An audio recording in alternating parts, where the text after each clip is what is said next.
चार आशीर्वाद। एक बार एक घने जंगल में एक शिकारी शिकार करने पहुंचा। वहां उसे रास्ते में घोड़े पर सवार एक राजकुमार मिला। शिकारी राजकुमार के साथ चलने लगा। चलते चलते उन्हें एक साधु मिला। अब वो दोनों साधु के साथ चल दिए।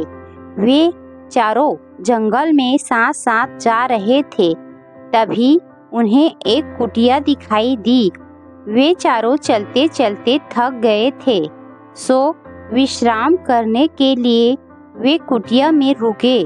कुटिया में एक बाबा जी बैठे थे। कुछ देर कुटिया में विश्राम करने के बाद वे बाबा जी को प्रणाम कर के जाने लगे। बाबा जी ने उन चारों को 4 आशीर्वाद दिए।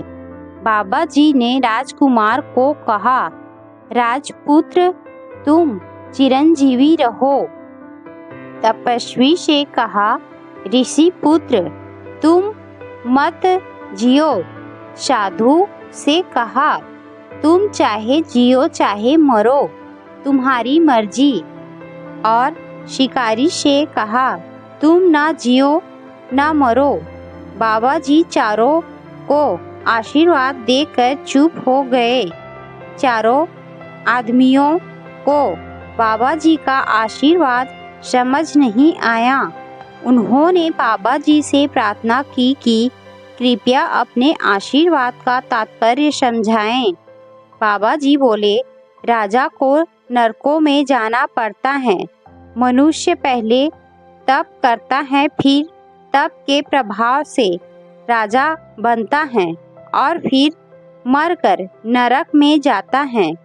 इसीलिए मैंने राजकुमार को जीते रहने के आशीर्वाद दिए। जीता रहेगा तो सुख पाएगा। तपस्या करते रहने वाला जिएगा तो तपस्या करके अपने शरीर को कष्ट देता रहेगा।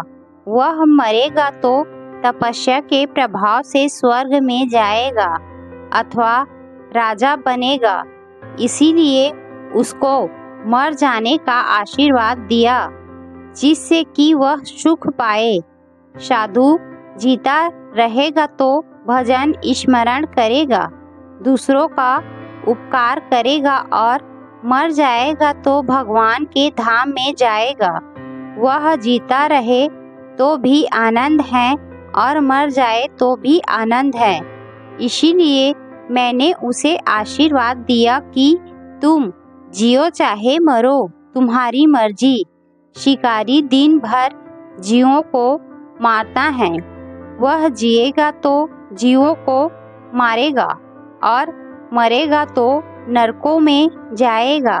इसीलिए मैंने कहा, तुम जियो ना मरो। इसीलिए मनुष्य को अपना जीवन ऐसे बनाना चाहिए कि वह जहाँ रहे वहाँ सुख पाए।